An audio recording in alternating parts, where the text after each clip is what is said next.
Hello, everybody. Welcome to tonight's show where we have Dr. Celestine Star. This is a really special night. You know, she really embodies everything that I absolutely love about where we are in our consciousness, because she's got a truckload of feminine intelligence. And she's going to talk about her 40 years of experience with contact and how she built an entire community that was able to sync their field and make ET contact with large groups of people. And they were able to download a lot of information. And she did it in a very particular way, using techniques that she learned from Native Americans and really going to the next level. She's written a book, The Galactic Earth Council. We're going to talk about that. So we're going to talk about her techniques. We're going to talk about her life's work. We're going to talk about her passions right now, which is celestial healing. We're going to talk about ultra terrestrials and what that means. And I'm really excited to have everyone here. If you're watching live and you want to get into the breakout rooms, you can go to lightnet.org/hangout, and that will get you the Zoom room so you can jump on in. We're going to have breakout sessions where you can hang out with each other. I want to give a shout out to Daniel Rekshan, my co-founder here. We have been really working over the clock in the last couple of weeks, flipping everything over from Exo Metaverse to LightNet. LightNet is sort of the dark web, but it's the next version where we really pull all the light workers together to pull in our collective intelligence and also form a welcoming, loving front for curious people to bring them into their first experience, to take them across the edge. So we've had a lot of contact with each other, and we've been really powerful as a group to be in community and be in friendship. And now this is our opportunity to really welcome new people to have their first experience. And we are building an open data commons of resources. So kind of a living library for ET contact and other things.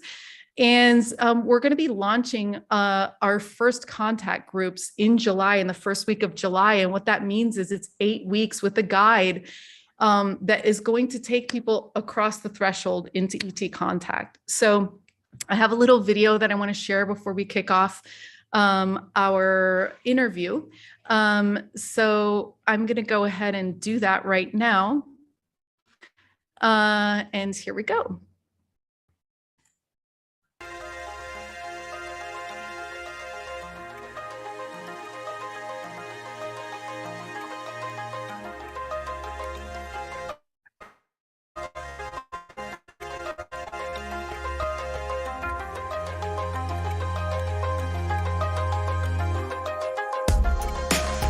How are we going to do this? We're going to do it in dreams. We're going to do it in meditation.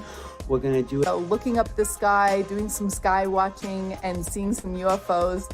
For the 8 weeks is begin to chip away at what we think we know and discover what we really know.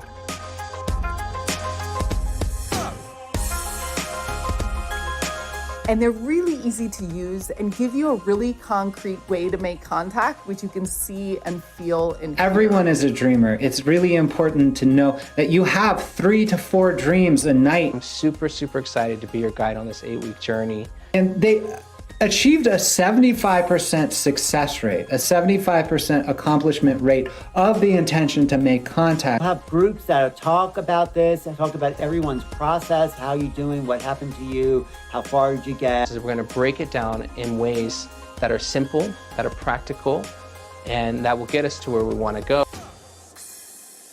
We'll bring those energies into this terrestrial and human world, and it will open up a realm of possibilities. And what I've learned is that we can all do this. The structure of the atom was mapped first in a dream by Niels Bohr. The periodic table was established first in a dream by Mendeleev, and the list goes on and on.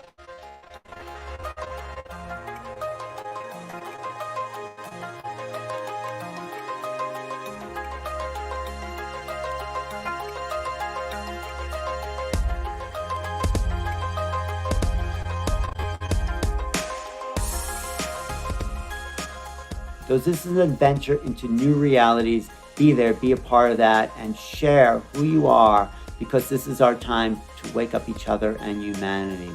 Let's start making contact together.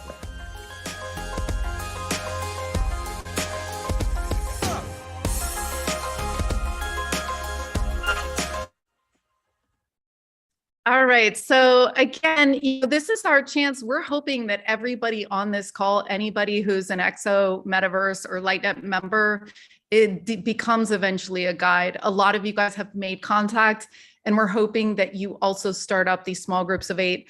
Daniel's going to be leading and dreaming. Adrian's going to be channeling, doing channeling. I'm going to be doing the radio research and automatic writing and C5. And Alan Steinfeld is going to be doing remote viewing, meditation, and dreams as well. So again, if you know people who are on the fence, who are curious, or if you want to sharpen your skills or become a guide at a later point, we really invite you to join for our July 5th groups. We've already got incredible people like John Ramirez signed up for the research groups. It's going to be quite amazing. And I've already remembered all my dreams now that I followed Daniel's advice. This is really exciting. So before we get into things further, I wanted to bring up Dr. Celestine Star and thank you publicly for all the work that you've been doing. And it's really impressive. I was just really enjoying this book because you have literally shared your cookbook, your playbook for the world of how you did it. And we're going to get a little bit later on into, your near-death experience at age, 7 and how you worked with the oil spill and the miraculous craziness that happened when that incredible contact team got set up. But I wanted to first ask you about, so Dr. Star basically, she was directed to get a group of people together that would meet regularly. And they would have this sequence to their meetings and they would share information together and they would make it ceremonious and they would have these passports and these beads and these, then they separated the groups. I mean, just the way that you ran these meetings and how you shared things and how you pulled from the Native American traditions. Why don't you go ahead and describe that process that you built this Galactic Earth Council of humans that were the Earthkin with the Starkin, and how that worked and how it evolved and what the process was. Thank you so much. Thank you for that introduction. And Zenka, I am so excited to be here to share with all of you. And let me just begin here. We're going to have to go back. We're going to have to go back in time. We're looking at in the 80s, 87. I left the cities. I was called to the mountain, and little did I know that I was called to the Mayakama Mountains, where an established underground interdimensional base or being, they call it a septical. And so that is what happened. I ended up living among these extraterrestrials, which I was told, please call them ultra-terrestrials. They've been here for some time, some from the very beginning. And that really started my life there, you see, because I was with a group of people and we just wandered into the forest. Sheriff Keys gave us the keys to the kingdom, 980 acres of Native American Vision Quest land. And then it was owned by the Petersons, 500 acres of the 900, which was the stagecoach people. And so we wandered through, we had our spiritual Winnie the Pooh. And because I was raised in that Native American way, that Egyptian, that English, so we have Native American, Egyptian, and I lived in England for the ley lines and the power lines.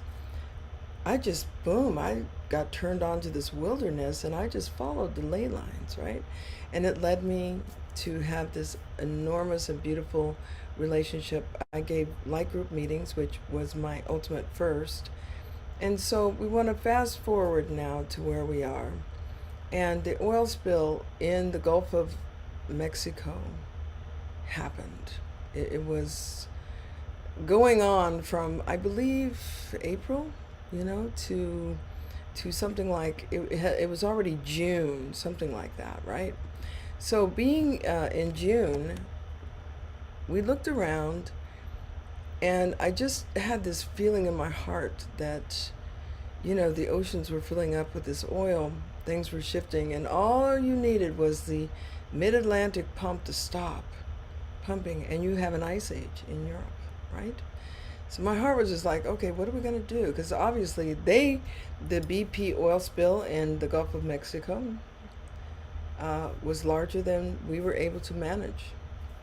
And so I write about it in the book. And so what happened was, on a glorious day, at least 500 starships of multiple size and variant technologies appeared all together. And I'm in Northern California, Northern Bay Area. And so you could see them driving all over. Wherever you were, they were there. And I was staying in Hercules with my daughter and helping to raise my grandson. And there was one that stayed right over the house. Now you have to imagine, back in the 80s through the 90s, I didn't come down the mountain until 97. I came out of the forest. I was yogini. I was, you know, basically down to tinctures and water. I did not eat food, really. And I was communing with these ultra-terrestrials who were guiding me. The High Spiritual Council, I was introduced to the Galactic Star Federation, and starships, other dimensional fields. I went across the water to the other side, into the cities of light, and so now I'm down the mountain, and I'm seeing these ships, and the mantra they gave me was, glory in the light of the radiant one. So I say that to you, glory in the light of the radiant one.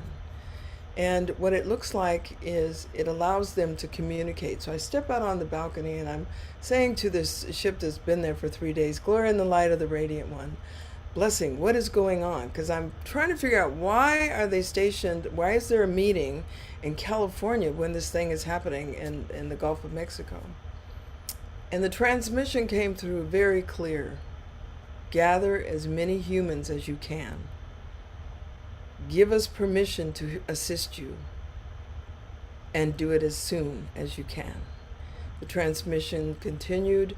We had a conversation. They showed me the place to go, which was in Fairfax, California, and we dubbed it Turtle Mountain.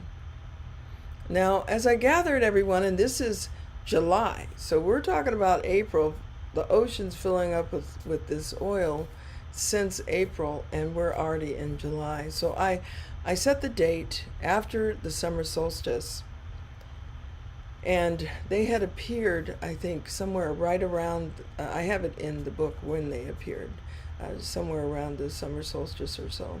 And so by the time I got the announcements out, we went up on the mountain. Now it was stipulated to give permission to them to help. I had no idea who was going to show up. I was excited, both on the human side and the starship side.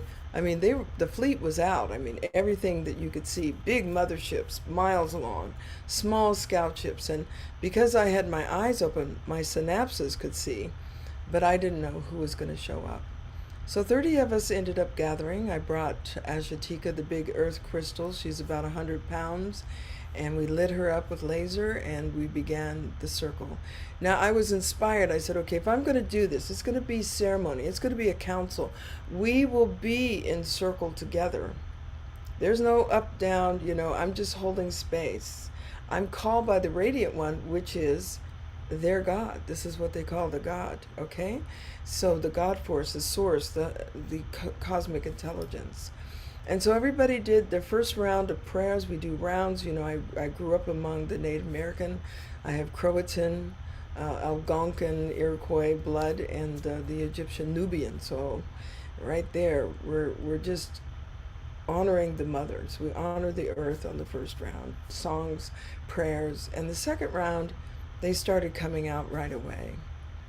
And eventually, the big command ship appeared, and some which were with the High Spiritual Council. How do I know this? Because they're telepathically communicating with me. once I said yes, I was going to do it. I was in full communication. They were working with me night and day. It was probably about 15 or 20 days of them coming and flying with me and telling me, we're going to have a theme. This is what we're going to look at, you know. And so it was an ocean and earth meditation for everyone. We did get permission 2 days later, you know. There was a 22-ton apparatus that appeared out of nowhere that assisted in the stopping of the leak. Now, everyone there, I had brought, you know, the boarding passes. I was told to give people boarding passes for them to understand that if anything happened on the planet, that where we were was a jump off point in kind of an emergency, because things were happening on the planet. We didn't know what was going on. So we asked, did everybody want to do this again? And they said yes. And so we're now looking on July the 11th, 12 years of communing together. And we have everyone from all walks of life, young, old. We've even had some of our secret space force, maybe you would call, you know, the CIA, come up, and they did their prayers, and then they walked back down. So we're really happy for that. So that's what I would say. That was the beginning of the Galactic Earth Council.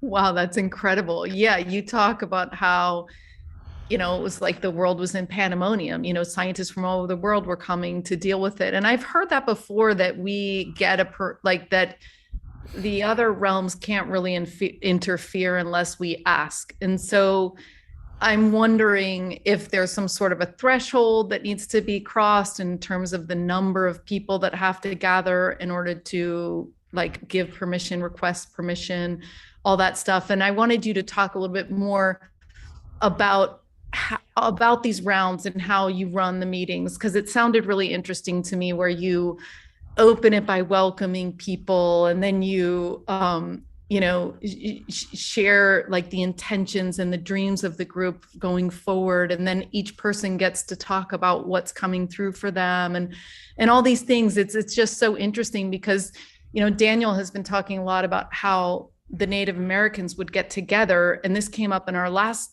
hangout too, where they would literally predict the future through a collective field. And I'm pretty sure that not one of us is going to be able to solve this riddle thing that we're in right now, that it has to be us coming together, right? It has to be these different perspectives.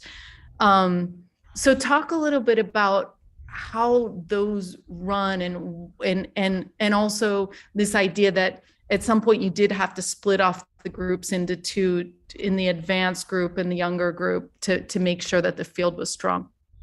Thank you. Okay, so let's look at the threshold. When we go out there, they already know. They know everybody's past, present, future. I mean, I could walk out my door and they already know that I'm walking out my door. I mean, there's a sense of their knowing. Their knowing is so vast, interdimensional, and connected to the nature of reality that there's no words that I could give you for that. We have the ability. Women often say, you know, they can tune into the children. I know you was out there fooling around with, you know, they could just sense, you know. We have that in us, but to utilize it on such a grand scale. So everybody that comes up there, they've already gotten permission from the source to assist. This grouping that I'm working with does not move towards us. If there's somebody who's in fear, who is in doubt, they're not there to show themselves for the purpose of, yes, we are real. They're there to be present for everyone, to assist us in reawakening our consciousness to who we truly are. They know that we are galactic consciousness in a biological body. This is the signature body for the planet. It has a tone. And our grouping, which is the group mind, is out of balance. There's a distortion in the field. So not only are they there to help us to awaken to the galacticness of our minds, the level of consciousness that goes into all of creation and is one with all and has that connection, right? but also to help us to get the distortion field out of our conscious unified field as a human species. So they see us not only a species, so there are many who incarnated again and again and again, and at this point it is critical because we're turning the wheel of time, we're steering the ship.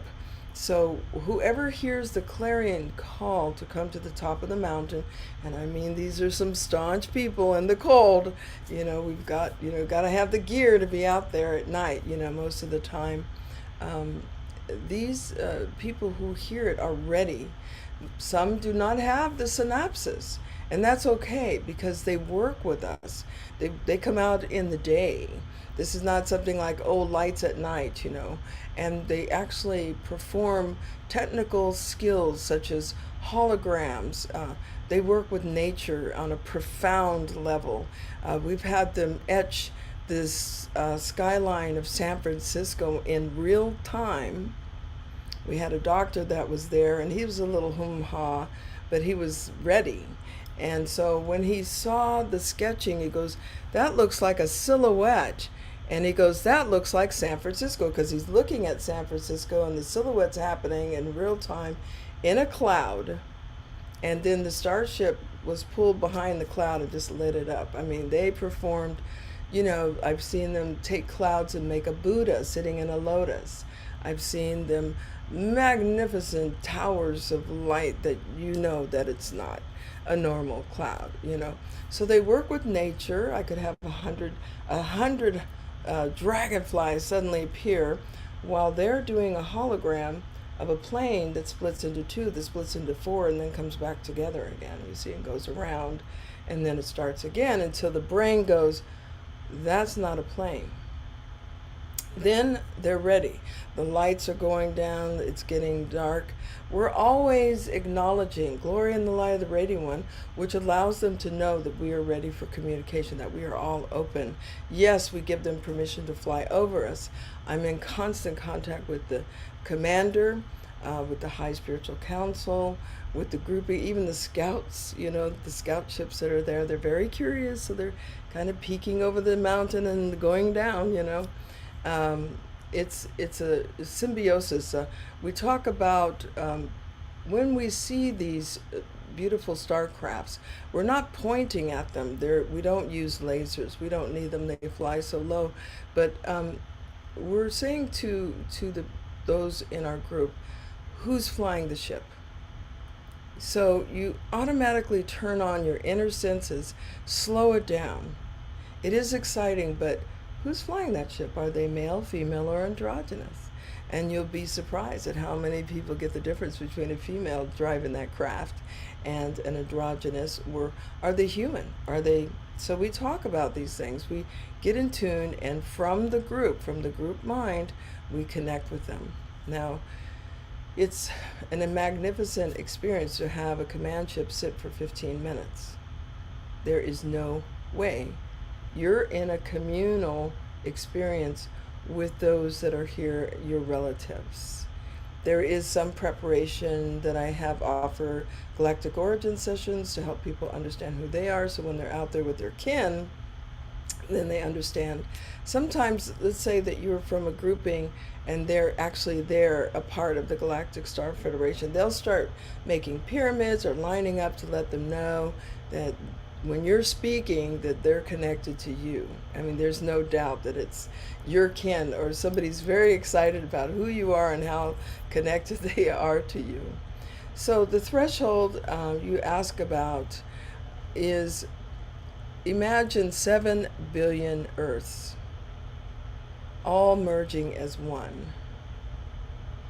And out of the 7 billion, right now we probably have 100 million or so. At least we have 100 million. At the beginning, when I started in the 80s, maybe, harmonic conversion, there was 20,000 humans on the planet that could actually even think about it, much less go into a group and do this work. Like where we are now, 100 million, that's extraordinary.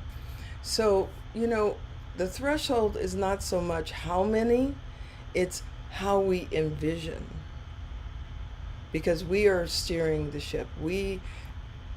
whatever number of us can envision the manifestation of relationship with the interstellars in a peaceful, intelligent way. And so that's what they're saying to us. We can offer, give us permission to assist, and there was just a few of us, and all of a sudden the Syrian Council came in. They flew in because of the pandemic, all of that struggle of tampering with the human genome. So that was very important.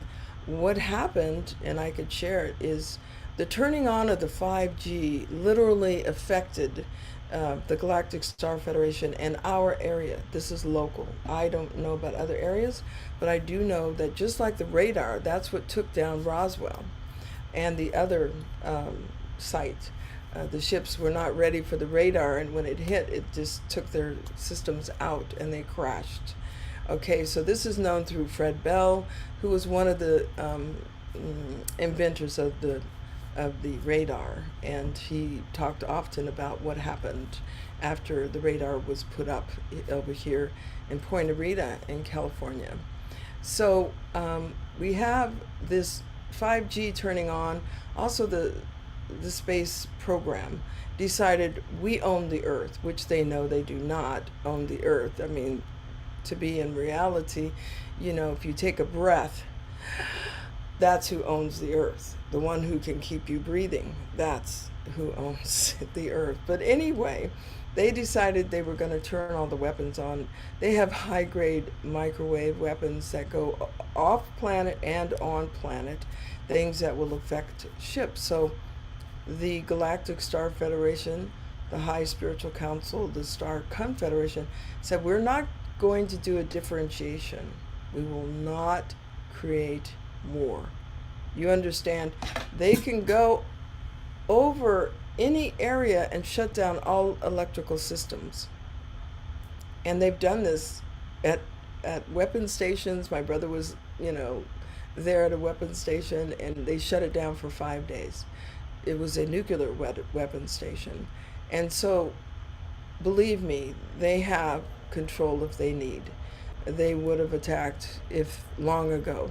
But they said this differentiation, which is their word for war, so they disappeared. They went into what is called a septical, which is the dimensional field that's adjacent to this dimension. You would call it a city of light over San Francisco. You would call it the Gopi, halls of Amenti, Shambhala. These are all septicals that are interdimensional cities. And when you go through, you go, whoa, okay, I'm in a whole different reality here. But it's a city of light. So I was really missing them. I'm like, where did they go, And then the Syrian Council showed up. And so the threshold is simply not so much the number, but the will within the self. If we envision, or if we have the desire, and we say, we give you permission to assist us, they're already there assisting. Believe me, they're here. Yeah, so we were talking before we started, talking about healing assistance, and you were saying that this was a really big passion for you right at this moment. You shared in the chat these celestial healing tones. I would also recommend, if anyone's watching live right now that wants to get into the breakout groups, this would be a good time to join us. You can go to lightnet.org and that will /hangout, and then that will lead you into the Zoom room so that you can do the breakout groups. But why don't you talk a little bit more, it's interesting you talked about the City of Light, because last week someone told me, they said, I was taken out of my dream, woken up out of my dream into a hyper real space, and they took me to an adjacent place that was better than the Earth, but it was kind of like Earth. Yes. And they were snapping their fingers and going different places, like, okay, we're going to try this again. And they would, it was just unbelievable. Yes. And so that's interesting that you're saying that. And a lot of people do trans healing, where they basically, they say, it's almost like Reiki. They're like, I'm not really doing anything. I'm just calling in other beings that are actually able to heal. And one of the interesting things about the interview that Daniel did with Ramirez was that I'm sorry, with uh, uh, about the books that have been published about the 4,000 people that have been studied about ET contact. One of the things that they say is 50% of people that have ET contact have a miracle healing. And that was just something that kept me up for days. I was like, this is so fascinating. And I was like, is it because they're raising their vibration? Is it because their ontological shock is so big? Is it because the ETs are healing them? So we'd love to hear more about this idea of celestial healing tones. And I invite everyone to save this YouTube that she's got there in the chat.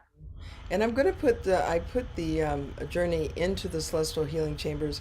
I'll put it in again sometime. Somehow it didn't stick, but and then I want to finish again. You were asking me about the split offs of the group. What I found, and this is important, then I'll speak about the celestial healing chambers as quickly as I can. There's so much information. In the grouping, we do them in rounds because the councils that I grew up in, beautiful rounds of, prayers to the mother, and then you opening, and then the second round is more personal. Sometimes I ask, where are we all from? Everybody introduce. The third is more, what is the transmission that you received, if you want to share into the group, And so this Skywatch that we're going to be doing in June is entering the way of the unified field. And that's the most profound. Already I'm getting transmissions about that, encoded transmissions, which means when the information comes through, if you listen to it again and again, you will get something different. So what we have is a group of people. Some are new, and so I have to introduce and let them relate. And what you have is different levels of technology. We have time ships, we have terrestrial ships, we have galaxy ships, we have, what is their life about? They live a life. They're showing us their life. As we're looking, we're up above San Francisco, we're in Marin looking into San Francisco. So we have people that are new and their synapses is not quite formulated. And then we have those that have been with me by my side for 12 years, going on 12 years. And so there's no question. I mean, we are ripe, we are mature, we've had experiences. Each one of the advanced grouping, and you have to go out 4 times with me, you get a certificate. I love getting little certificates and stuff. They literally gives permission for the ultra terrestrials to come closer to the experience. And when I say they come closer, we could have a star being appeared. We had a beautiful star being, radiant ball of light energy that split into 2, and it was a meeting where they were going to come into our circle, and here is this and little, twinkling, Elohim. That's all I got was the Elohim, his little angelic presence, and everybody was silent. But my grouping, which was advanced, even then, they couldn't hold it. When the beings came down to the earth and came towards our encampment, our circle, the fear was so high, they just disappeared. If they're with us and somebody's having a traumatic experience, they are far away. If they're too far away, somebody could say, I think that might be a plane. If they're close, they start doing light sequencing, which an airplane cannot do. They change their color tones, they change the frequency, everything changes, and you can see it. So that, I just wanted to say that was one of the things, that a prerequisite of coming into the circle. And you can feel when a person's ready to come into advance and to be with us, because I want to not have to explain, but rather we're out there and everybody's on their own, because we're all, as I say, I could take you to the gate, but it's your journey. You have to go through the gateless gate. So that's how I hold it. And then one of my favorite things to speak about now is the celestial healers. So first the Syrian Council came because they were helping to shut down the biolabs. Some of the stuff that happened in Ukraine, the assistance of the Syrian Council was definitely there. And some of the workings of these pharmacies, and having them to really look at changing, this is not something that's a natural thing. from the unified mind to tamper with the expressions of creation. And so if you're into genetic engineering and you're tampering with this Fibonacci sequence of the DNA RNA complex, and you're cutting out things and putting things in, then the galactics consider you of reversed consciousness. The ones who have reverse consciousness are doing it for the purpose of control, to take over the species, to hold the species, and to utilize it for resources. Do not think that they are giving you a RNA transfer in your complex, in your DNA RNA complex, for the benefit of yourself. This is to change you so that you are transhuman. And by that, they even have legal stuff to make you so that you are no longer, you are patented, as they say. So in comes the Syrian Council, and then came the celestial healers. Now my experience with them was profound. I'm somewhat of a time traveler, so it's very easy for me to be taken out. I go and I'm with them, and I'm up in the council room. Okay, so the council room is very vast. It's one of those things that's very interdimensional, and there were the celestial healers. There was thousands of them, thousands really, and they were all prepared for humanity to assist. Their joyousness and what I could call pure love can be felt the moment you are in their presence. There are, some intelligence, ultra-terrestrials, extraterrestrials, interstellars that do not have emotional abilities. So they're neutral, but they're loving neutral. You could sense their care. They care about us. And then there's those that just see us as resources, or as we look at our distorted field of consciousness, barbaric, But the celestial healers have that emotional implant, and it's just a natural part of their being. And so I was given Shalinar. Shalinar has been helping me to manifest the vision that was given to me when I was quite young, to have a healing center. Now, I've had many, many healing centers. I've owned spas and things like that, but this would be what they're looking at is practitioners that are ready to interface with actual ultra-terrestrial, with an intelligence that is beyond this planetary system. So Shalinar and her team agreed to meet with us, and through my guided abilities, we gave the encoded transmission, something like what you were saying, the transmission where you're channeling through, and people lay down, they cover you in the black gold. It's like a dark gold. It's so wonderful.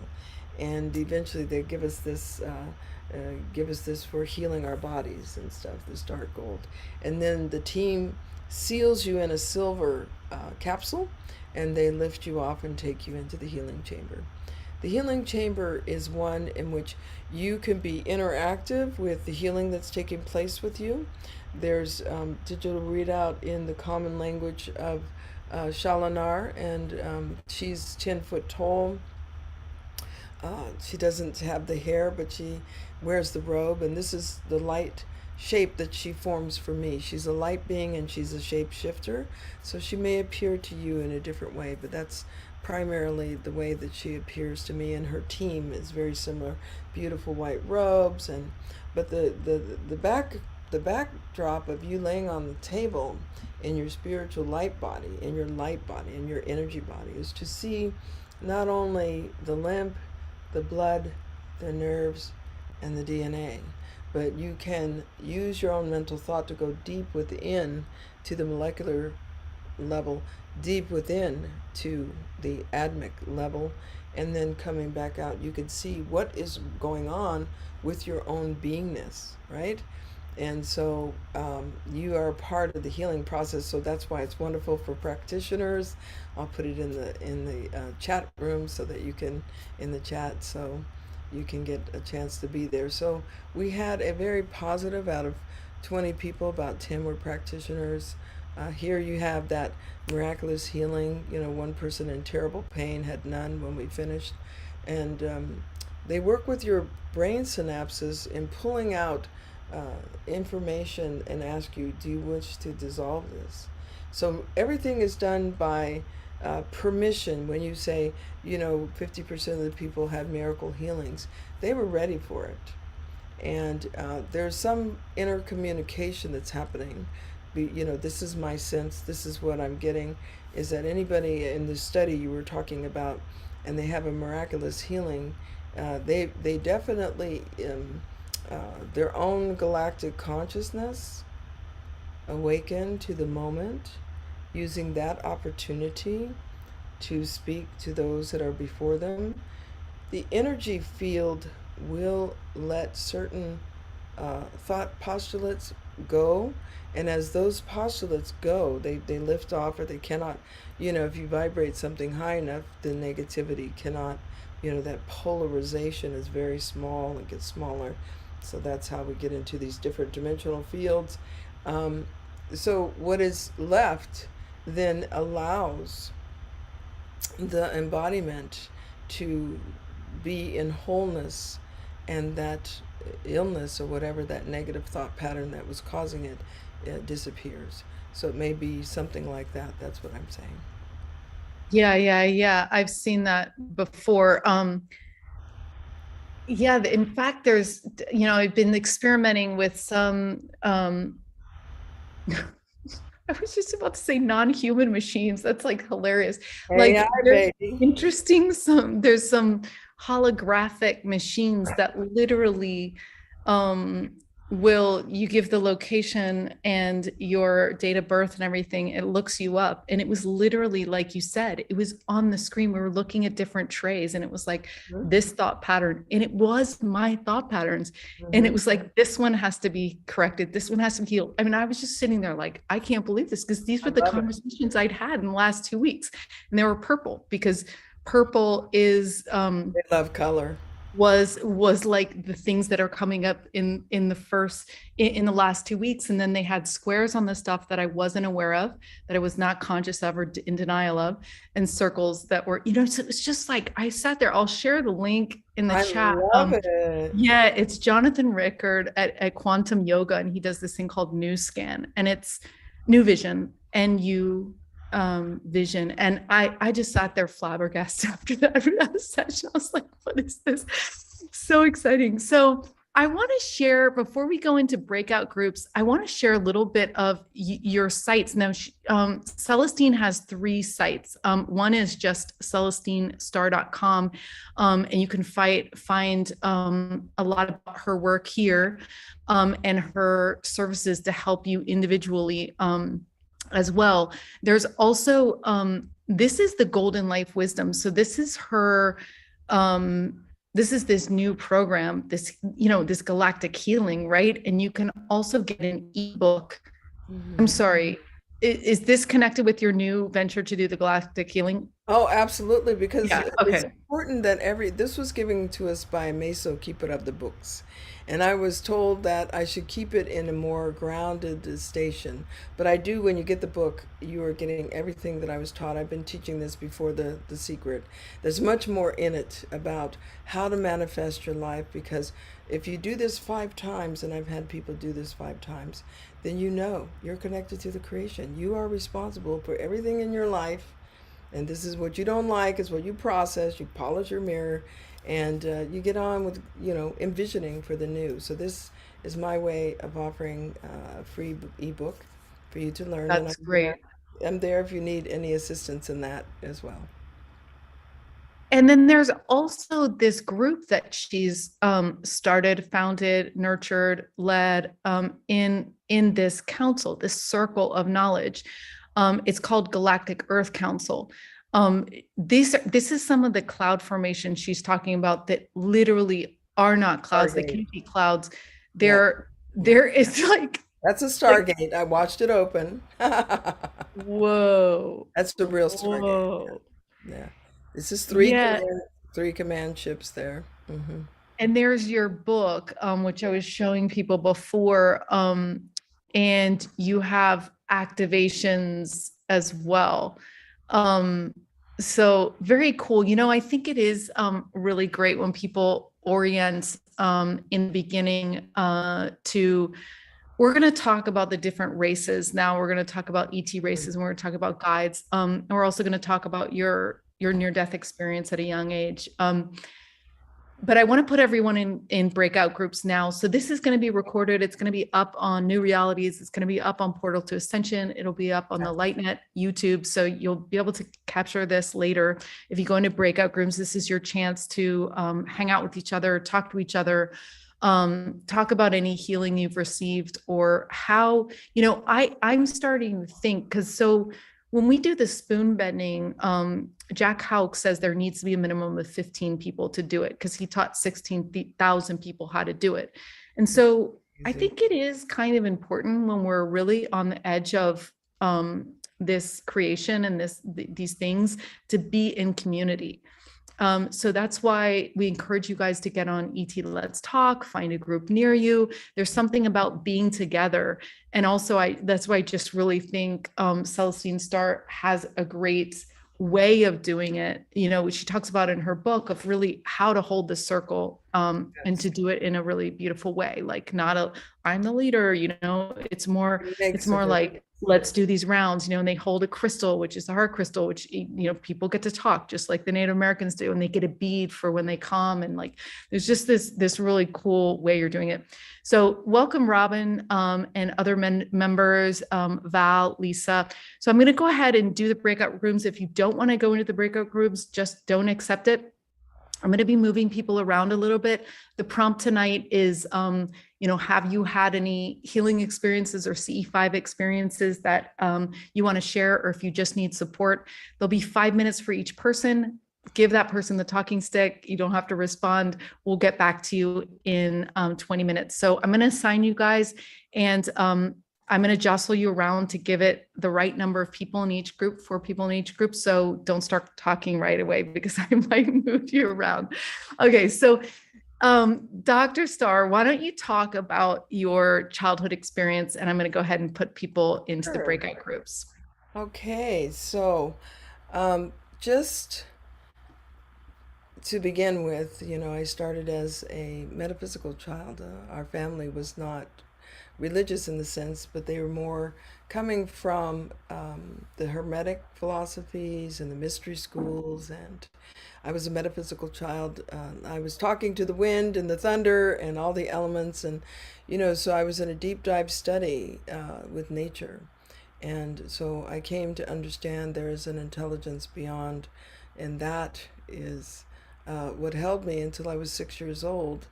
And I had the near-death experience. And that's when I went through the light. I was pronounced dead. I went through the light and into this dimensional field where I met 2 beautiful blue beings of light. They're still with me.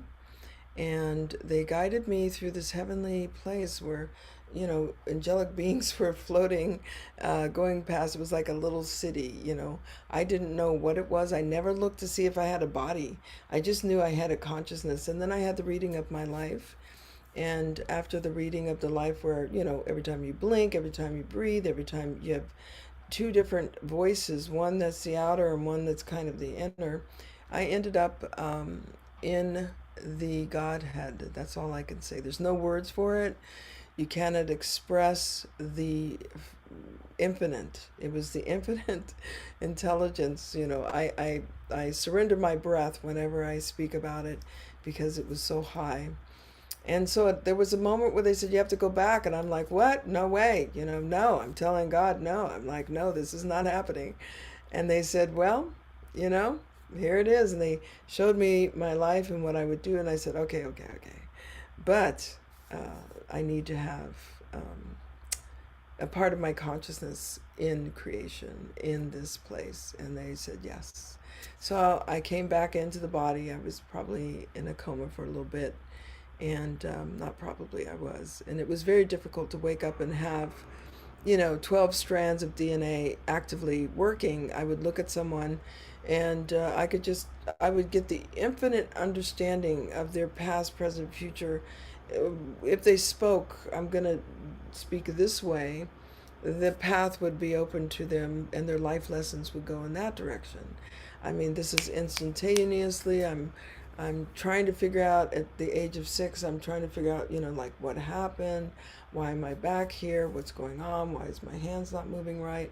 I spend a lot of time looking at my hands, and then having to go to school and seeing mathematical formulas on the walls, and the teacher trying to teach division and this and that, and I'm way.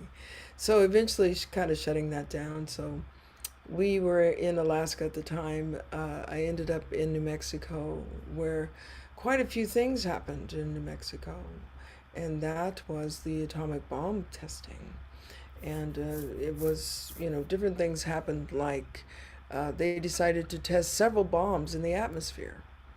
And when they did that, they ripped the sky. They literally tore the sky in two, and all of us around for miles could see the sky was, black, pitch black, and then there was a delineating line, and there was a normal sky. And we're like, what's going on? The Native American went crazy. They absolutely couldn't believe what was happening. So they called the powwow, and they did the ghost dance for the first time since the 1834, when it was banned. They were calling on the spirits. And what we had done is literally we had tilted the earth 17 degrees off axis, ripped the atmosphere open, broke the seal, the hermetic seal that had kept us, the veil, kept us sealed in and protected. And from that point on, we've had nothing but the archonic coming in and working on the human nature and creating havoc and distortion. Huge ships appeared. Okay, we're driving on freeways, and it's like, the cars all stop, we all get out. Parents are just like, what's going on? And we're all like, what's going on with the parents? And what's, beautiful starships, with low to the ground, flying. And so one day my stepfather decided, let's go, let's follow. He put us all in the car. We had no idea he was following a starship.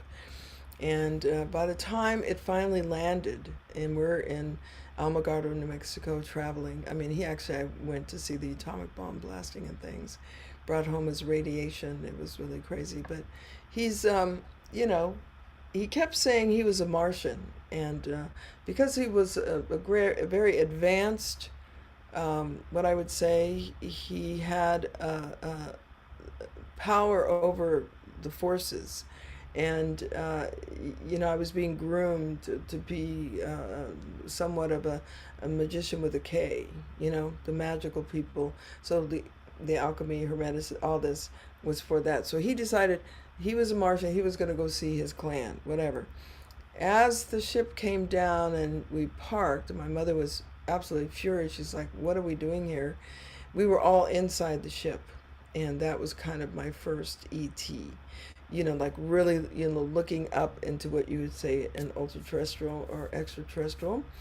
And they were the tall grays. They were very concerned about the humans at that time. We were being fed DDT, all the chemicals that came off of World War II came back to America through the dramatic recommendations to put it on the fields and the cows and the milk. We had cocaine in our in our drinks, and opiates in our cough syrup. So we were already mutating, and they were tuning into this. I wasn't afraid of them because I'd seen enough of the other dimensions. And so my experience was pretty radical. I got information from this man. My brother was freaking out. He had never, this was not in his agenda. My mother was very calm. She said, okay, we're going to go through this examination, and then, we'll talk about this. And but they never talked about it. But we became avid sky watchers. And that held me, and basically until, I started, she passed in 85 in California, and I began trance mediumship immediately after. It was like a reaction. And so the different races of, Metatron, Uh, you know, Meso, keep it up the books, he was the first, and Metatron, Chiron. We had a God force that came through. I mean, talk about coming through your body. And part of my body, when I came back in, was missing for about 3 days, and I knew I had to get it under control because I was just going out at will. I wasn't really in control of when I was shifting consciousness. And so I learned a lot. We learned a lot. Small group of us awakened as you merge your consciousness with someone of a higher intent. And this is Commander Ragael. He tells us that it helps to evolve. So all of this channeling and working with people's consciousness, the merging helps the synapses of the brain. It helps those that are hearing the channeling because the frequencies that they're working with to transmit and give the information allows us to remember. The RNA, DNA starts activating. And even though they shut down 10 of the strands, we can activate those strands, and that's what I think a lot of the rising of the frequencies is helping with. So, yeah, I think I'll just leave it there. It's funny because I really love the way that you speak. You're like for people with ears that can hear and eyes that can see, and you talk about the reawakening instead of the awakening. Everyone's talking about the awakening. You're like talking about the reawakening. And so that's making me think what you were just talking about of how, yeah, so somehow, and I was described to it like it was almost like a circle. They were like you started out as source and then you fell. We all fell gradually down. And so we're trying to get back up to that point, and it's just this gradual, life, thousands of lives later or whatever, you're working your way to remembering back to that other higher frequency, that higher instinct. I'm like really fast. I'd like to share on that when you get Yeah. Let's keep that point too, the circle. Okay. All right. So getting back to that point, go ahead. I want to hear.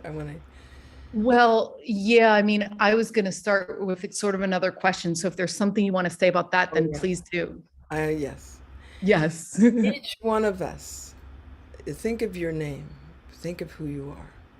We are birthed as a vibration that is indestructible. So they call it monadic. The monad, the vibration, the ultimate vibration of who we are is indestructible. As we radiate out into the cosmos in all directions, the integral sovereignty of ourself is in the center. And from there, timelines, ribbons of time, ribbons of energy produce drop-down situations and interdimensional fields, which produces Zenka. But your original frequency, which holds the expression of who you are, and each one of us is an expression of the source and its experience in this creation. So this comes from Meso, keep it out of the books.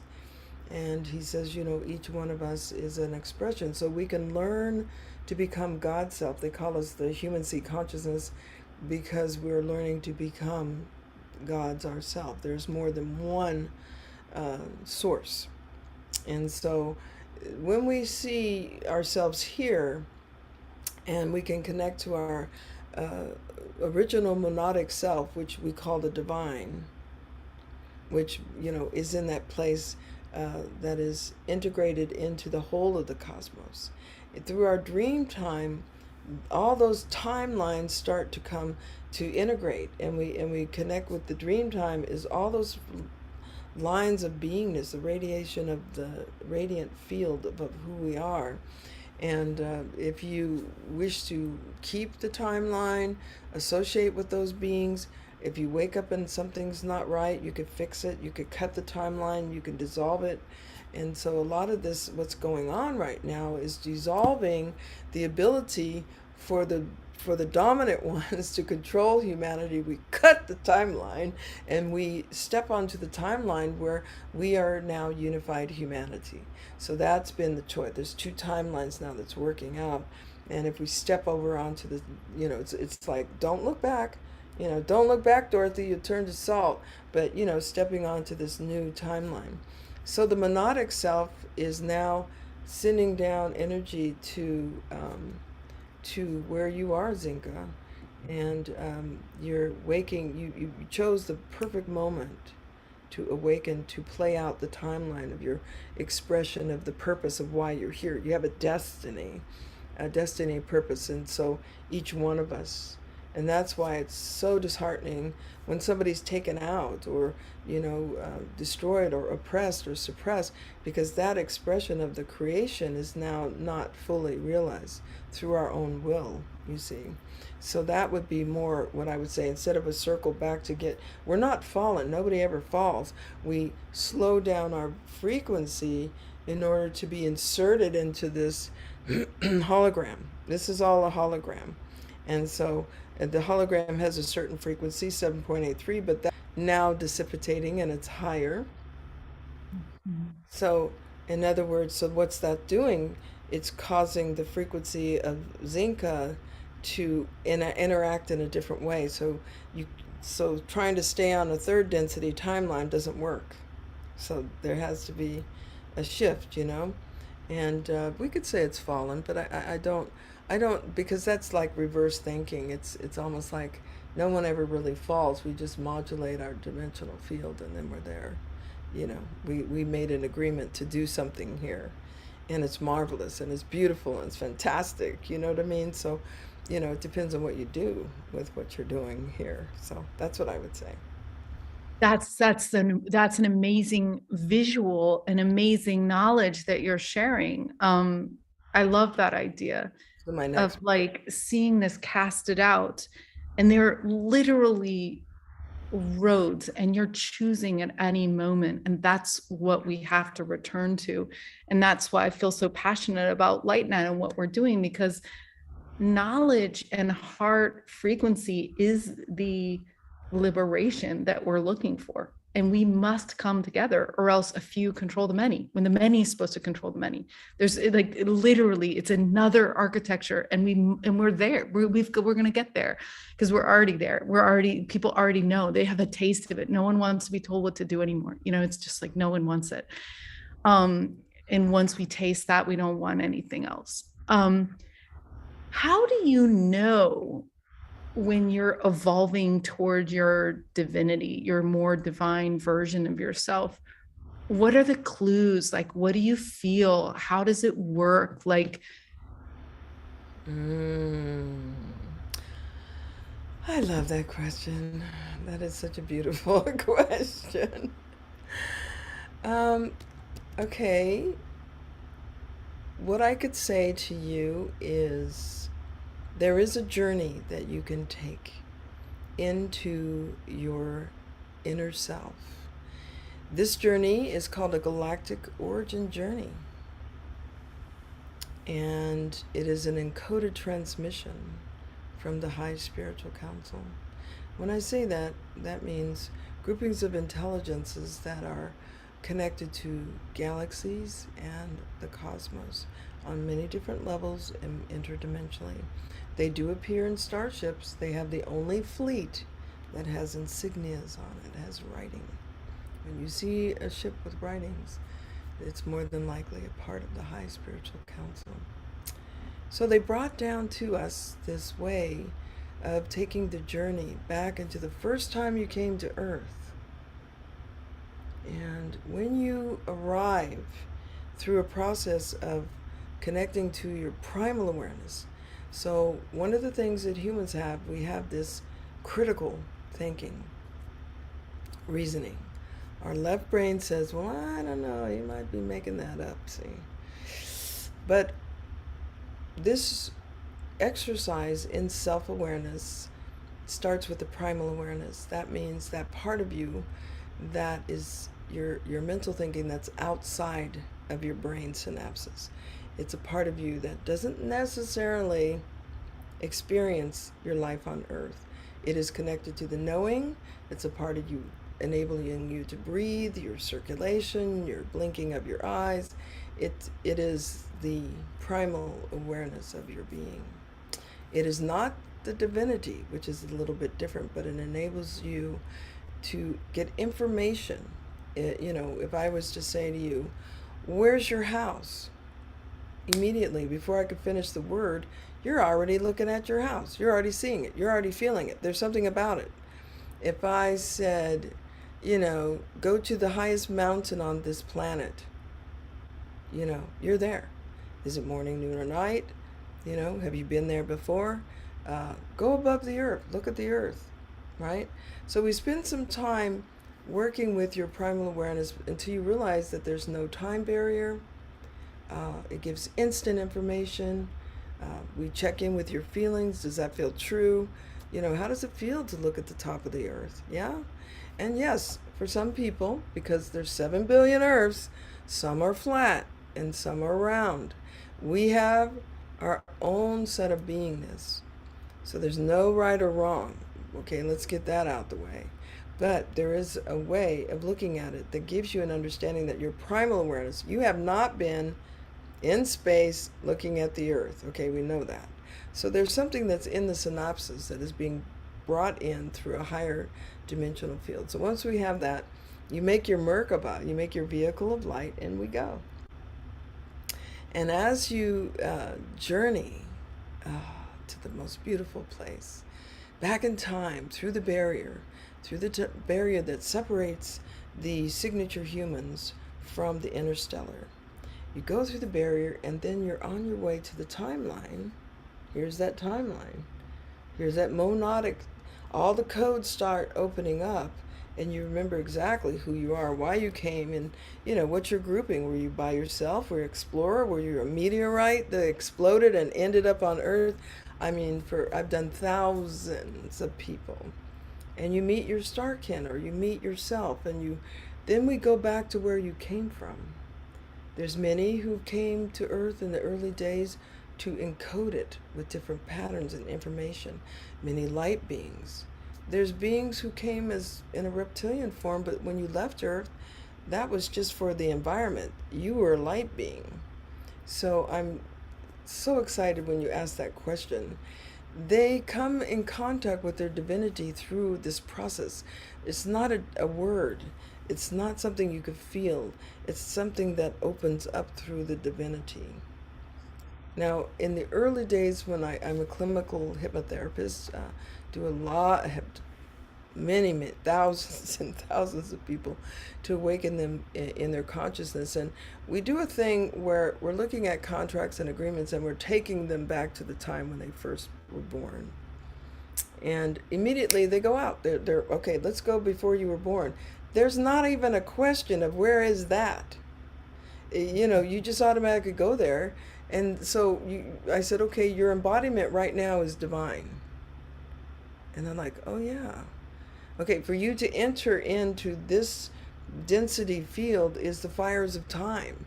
And looking at your life and all the struggle and the pain and learning the lower nature of humanity, you didn't turn into ash. They sent somebody strong. You either made an agreement to do this or a mission or both. Let's figure it out. So in this journey to the higher awareness, we find out what the scoop is, what's going on Earth the first time you're here. So exciting. It can be emotional. You meet your clan. And then we find out, how did you get here? Ship dropped off. Time tunnel. Did you open up? Did you phase in? That's a fun one. Stargate, and so most people want to go back the same way. So they go back to where they came from, and they're just like amazed. Is that really me? Am I a divine being? Am I the right hand of creation? Am I a star being? Am I made of sound? That's me. But do you know the edge of yourself? Oh yes, I can feel the edge of who I am. Okay, let's look at your earth contracts. Do you need them? Let them go. What's going on? And so the experience is letting go, keep, modify, but it is about renewal. And then connecting that divine presence with your earthly self. Because the earthly self has another destiny, has an expression. You Zenka, you have an expression, something that needs to be carried out. But, the divinity it can just guide you. It doesn't necessarily have to come into your beingness for you to fulfill your destiny. So that is all worked out with the divinity. The divinity, we ask, do you wish to become the Holy Trinity, in which you have the source, the human, and the divine working as one? That becomes the philosopher's stone. That is what everybody's been looking for. How do they do it? How do you become so high a being that when you pass out of this physical body, that you still emanate from that sourcial place? And so many of the divinities choose full integration, which takes time. I could say I am a fully integrated being, divine being. I'm committed to allowing others to see me as a divine being. I see you as the beloved, the source. We have our destiny. But that's what I would say, Zenka, is, to have that tactile experience of how it unfolds. It unfolds through such a beautiful way of being that before you know it, you're looking you are. In other words, you experience yourself as a divinity. It's not made up because you're in tears or you're vibrating or it's so high, but you're bilocating and you're not even questioning that you're bilocating and giving answers about your body and your life.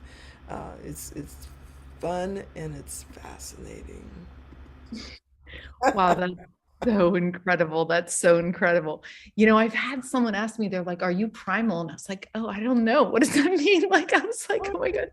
But it's like you're saying, it's like sometimes we have to knock someone out in hypnosis, or sometimes like people in ET experiences will just fall asleep, or they'll get on a healing table and they'll just get knocked out. Like it's like, it's a lot for us to be the human, to be connected to source, and then be your higher self. Like, it's a big leap. And it's so cool that you have done this from an early age, like that your parents were in it and that you grew up in it and you were able to like really put in more hours than most of us could ever dream, you know what I mean, of this, of knowingness and of putting people through those experiences of learning. I mean, it's just incredible the amount of wisdom that you've accrued over the years, like actually being in it and practicing all this stuff. You know what I mean? It's like, it's really cool. And so that's why you're such a pioneer, and that's why you're such a leader, and that's why you're such a guide, it's very cool. So I'm going to bring people back from the breakout groups, and you guys can go to celestinestar.com, and that's where you can find out more about Dr. Star. And if you want to do a session to really to get back to that source point, so you can kind of remember from there. It sounds so amazing, sounds so interesting. Oh my gosh.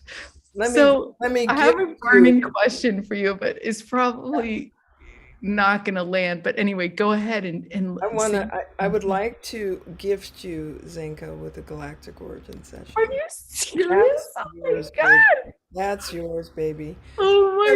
I'm so Gratitude. excited. You are such an amazing being, and for you to bring us all forth and bring this forth, I'm just so honored. So Oh my that is a gosh, that big, would be amazing. I'm so excited. yeah. Oh my gosh, thank you so much. I'm so excited. Wow. Wow. So are these, I want to ask you one follow-up question. Now that you said that, and then I have this other sort of big question to ask you that's might be too much of a logical question, but so when you do these sessions, are you putting people in hypnosis? Not actually. They're probably a little bit in the theta. They're awake and they answer. This is their journey. They got to be awake. I'm not. That's great. They're not laying down. Yeah. Yeah. Although I have done groups, small groups of people. I don't tend to do a large group because you take them so far and then they have to raise their hand. So I know Yeah. we're on the Yeah. same page. Yeah, and yeah. it's a little tough. But no, you're gonna, Wow. this is Wow. your journey. Cool. So I, if I get information from the High Spiritual Council, I'm like, so how does that feel? So because you have to determine, is it right on? Is it, that's Yeah, not yeah. it, or something else? Yeah, So yeah, yeah. go as fast as you want. Yeah, yeah. Fascinating. So this is the question I'm almost like nervous to ask you because sometimes my logical mind gets so logical. People are like, why are you trying to figure this out? Like, let's just like want to just go with the flow. Like, but like one of the things I wanted to know is what if we are in a hologram, what's beyond the hologram?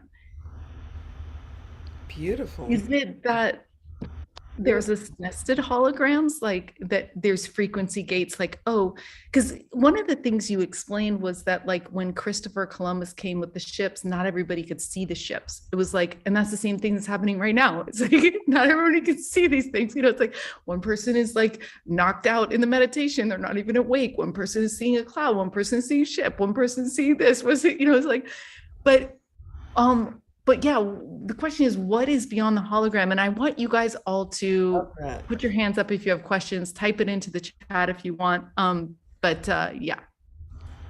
Beautiful. Wow.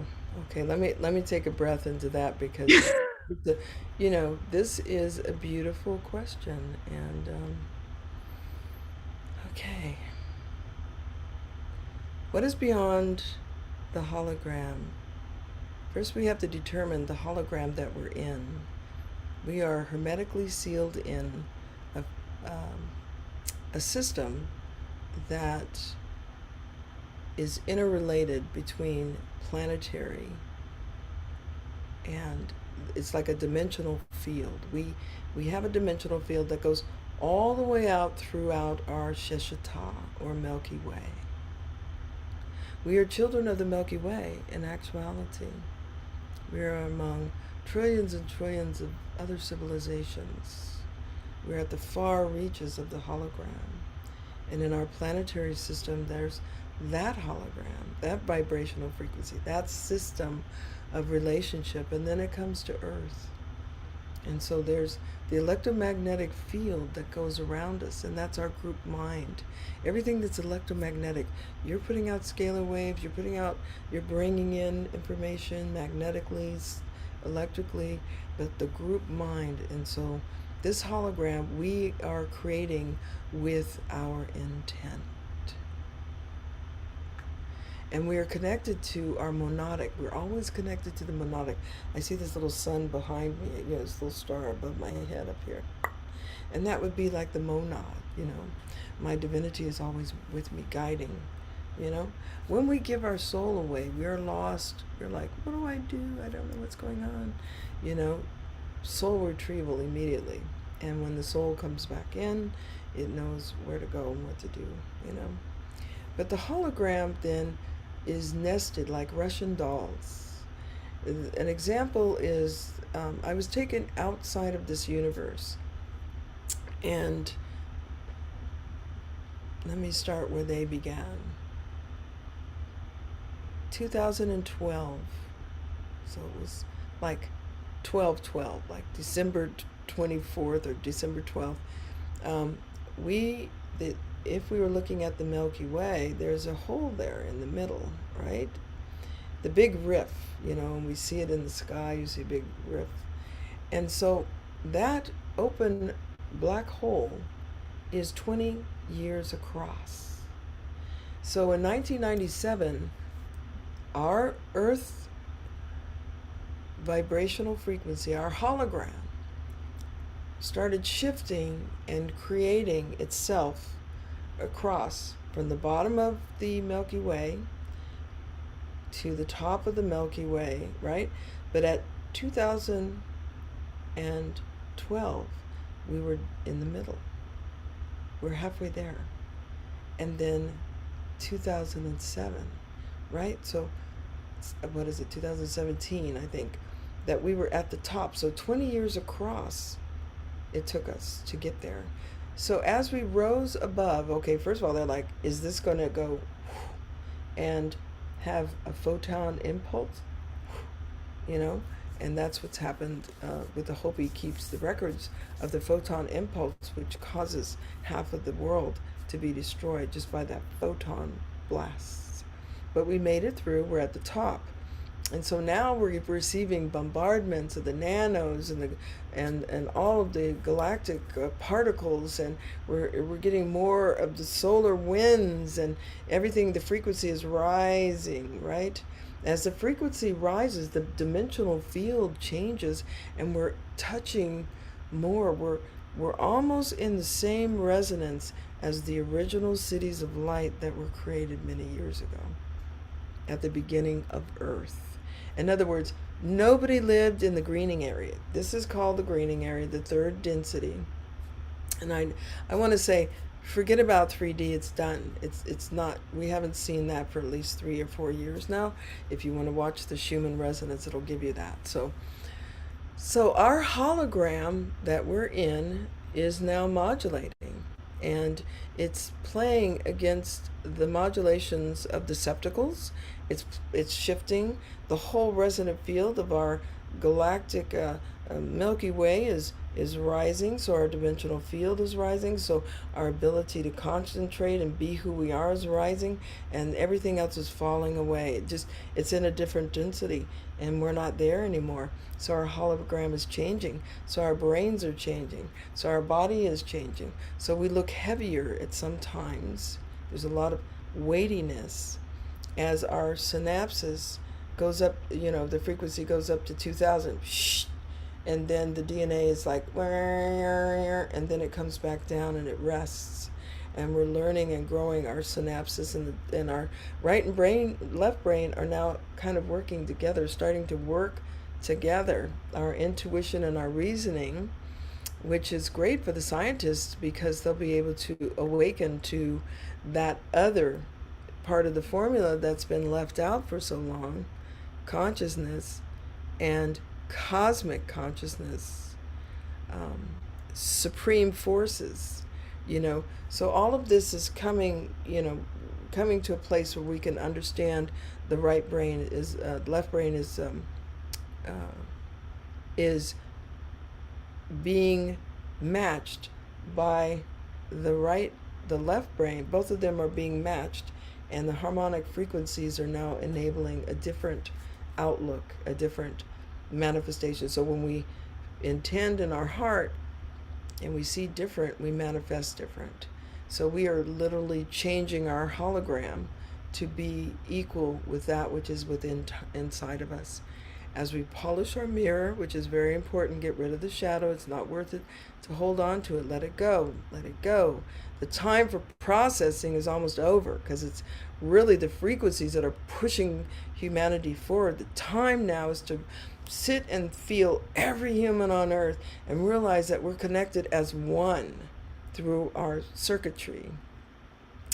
And we can begin from that point to begin to manifest. And they tell us, we've got this big chasm to go across. And the big chasm is that we begin to act like one species, begin to recognize the oneness, and then manifest from there. Right now we're scattered with all kind, this religion, that religion, I'm this color, you're that color. Who cares? We're all humanity. And if we don't get it together, and they said, if you don't make it across the chasm, it's okay. We still love you. We're still here. In other words, the chasm's there, and, get busy. That's all I'm saying. Yeah, that's amazing. We kind of went on a little bit too long, and we're getting down to the end of the show right now. Oh, I'm sorry. No, I feel bad because I asked, I think, too many questions. We closed the breakout groups a little late, but we have a question from Susan. If anybody else has a last minute question, we might be able to take one more after Susan. And I think you just basically answered this. Okay, Brennan, you'll be next, and you'll be last. And again, my apologies for cutting the Q&A short. So Susan is asking again, and I think you just asked this really in the last question, like, what can we do collectively to help humanity rise above any like non-optimal timelines and help a shift to the fifth dimension and beyond. So that's her question. Beautiful. And Brandon, you're next. Okay. Fifth dimension. So as we go across the fourth dimension, which is abstract, you got color and time in itself.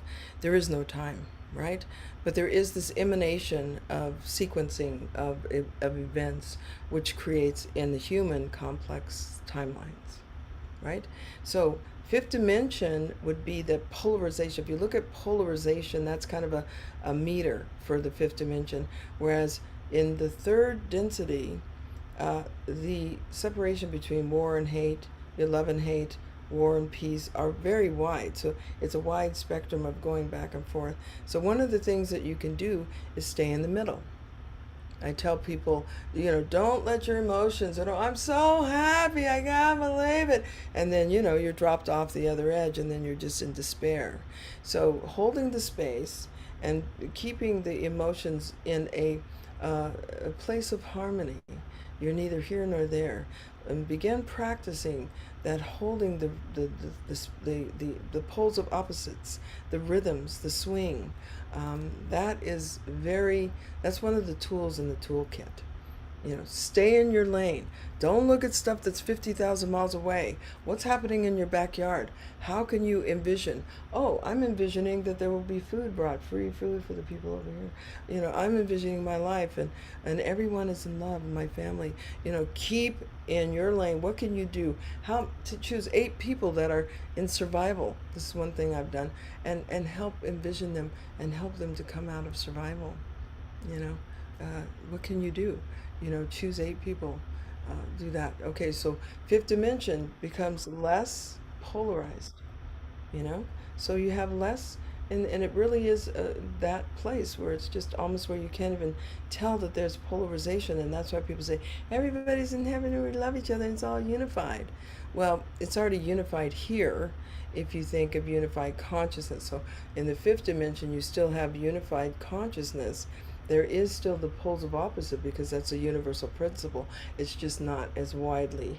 It just doesn't have that gap, But if you're practicing stillness within the self, the harmony of self through emotions, which that is our gift, then you'll walk through as the frequencies rise.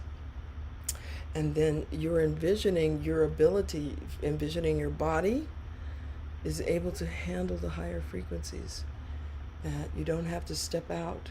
There's a window open. People are leaving. Keep envisioning that the body and your environment and the work you do can take you to these higher frequencies because that's where it is. Open yourself to the intelligence. Open to your lineage. Open to your divinity to guide you. There's lineages. Give permission. That's that. Give them permission. Celestial healers will come and help. Okay, so I hope that answers. That's a great response. That's one of the best responses I've heard to date about how to get where we're going. Amazing. Brandon, you are up last. Yes. So before my excuse me, before my question, I was looking. I get a lot of like messages from clouds the same way they'll like show like turn into a heart or something like as long as they get my attention. And it just occurred to me now that when I was looking through your book, the sky opening up to reveal the throne of God, I seen that 3 days ago, and I just didn't know it was the most beautiful thing, and I just kept like turning my head. I'm like, what is? It was just, and then when I saw that, I'm like, like all the synchronicities tonight. But my Asma. my question is, like, when you said earlier when you were like learning to kind of like shift dimensionally, do you uh feel like during that time did you get like a lot of like nauseousness and like have trouble like almost standing a little bit? Because I've been getting that a lot, and I've been and I can tell it's not like out of like the ordinary body like functions, because like the when it happens, I start getting the tingly feeling before, and it's not the anxiety where you like have a out of body experience where you're being pulled, but it's like everything's just kind of nestled but like vibrating high. But then like I start, like I see all the like the little like orbs of light that always flash all the time. but they become so much more present. Sometimes I'm like in the gym and I'm trying to keep cool, but like, but it's been happening a lot. But I notice like sometimes when it gets too intense, I start feeling like the lightheadedness and the nauseousness, and sometimes I'm in public when it happens. So I just wanted to know if like is that like um does that happen less, or does it kind of like pass over time and you get kind of like used to being shifting, I guess? Thank you. That's a wonderful question. I'm excited for you. One of the things is to learn how to run your energy so that it's not spinning you, but rather that you are in tune with your frequency field, because it's a natural process. I never really got nauseated. I think I'm a star child. But I did have to learn uh, to open my crown more. It seems like you should contract to hold on, to make yourself steady like this, but it's really like letting go and opening your crown, and you could feel the energy. It's coming down through the system.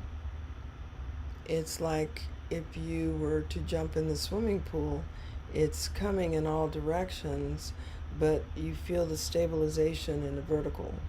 So the column, the three positive, negative, and neutral column in the back of the skull is important that you run the energy from the North Star, that's a point, and just let it run straight down through to your sacrum. That So makes a lot of sense because yeah, I am normally am trying to contract and everything, and I think it makes it worse. it does actually, because your heart starts going and your body's saying, "What? Wait a minute! I know how to do this." So expansion. So I'm going to give you that. Let it split through the legs, right, and opening the bottom of your feet, and let it run down to the center of the earth. Now you're anchored. Your physical body is anchored, and while your physical body is anchored, then you can now just take a breath, and from your heart space, just say, "I am okay. I'm ready." And it could seem like a second, you could be gone for millennia, and just let the energy now expand out as you breathe it up from the earth, anchor heaven and earth. You're the center, so it's breathing out to the edges of your auric field. Okay, so that's where you breathe, from your heart, not from your breath. In this area here, you're going to breathe from your heart. And then that's going to slow down. So now you have the power to slow the energy down. And you have this channel, the vertical, the horizontal, and you can seal yourself in a mirror-like energy that seals your psychic field, so that the mirror is facing out, shiny. They could see you. Dull side out, they can't see you. You're invisible. But since you want to be happily connected to your lineage, you probably want to put the mirror. And then once you understand what's contacting you or what the energy is that's coming through, then you can give them permission. But I wouldn't give permission till you know who's contacting you and what this is all about. Have you been reaching out to contact someone? Yeah, with well, I normally get regular like contact with my guides, and I learned how to like open Akashic records a year ago, and now like the communication is like always there. Mm-hmm. And I think because I'm like expanding more and I am asking to like reach out more, I've been like, lately making contact with like Lord Sananda and the Hathors and like the Beautiful. watery like voice that they have. Yeah. And it's so it's expanding. So I guess because I'm asking more, I'm getting it, but I guess I don't know what I'm doing physically, or I'm probably overthinking it too much and like just, so So ask them for symbols. Always ask, even if they say they are Sananda, are you of the light? Because someone can pretend that they are. And so that's why I'm saying, I get a sense that you should close in your psychic field and just choose one. Don't be, until you're grounded enough to understand. They'll give you a symbol. The symbol will appear before they start talking to you. And then you can relax because they're like, well, who's going to talk to me? You know what I mean? And so I think if you keep it at one, that you feel trusted, and they do say they are from the light. If you ask a being, they must tell you, are they from the light? And then once you have that, then you're on your way. And one step at a time, you're working with intelligence. And so these forms, they're made of light. They're not gonna, they can morph in. I've had time with the immortals. They can morph in and have a form, but are you ready for that? And so this holding on, it's like, okay, if you're gonna jump over the fence, let's do it, and do it grounded. Okay. Thank you. You're welcome, my dear. Have fun. Awesome, Brandon. Amazing work that you're doing. So exciting. Dr. Star, is there anything else you want to say as we close? Scotty had a question, is asking you if you work with the Guardians. So as you close, I don't know if you want to address that or if time permits for you, but thank you so much. And we'd love for you to share any final words that you have. Beautiful. I'll just speak to you all on behalf of the High Spiritual Council. Que meruskana atifshuna makarukana skana teteshe. Jurnamo este semakanasnakara. Tinama hurama este fertomona makaras. The time is now. Glory in the light of the Radiant One. Your love radiates out in all directions. Because you are connected to your love body, you are the chosen ones. Do not deny yourself, but rather be at peace. And know that a new chapter has already formed. The chapter is formed and you are the ones. You are the diamond in the field of grass. You are the angel. You are the presence, the divine one. Have trust in that formation of self. On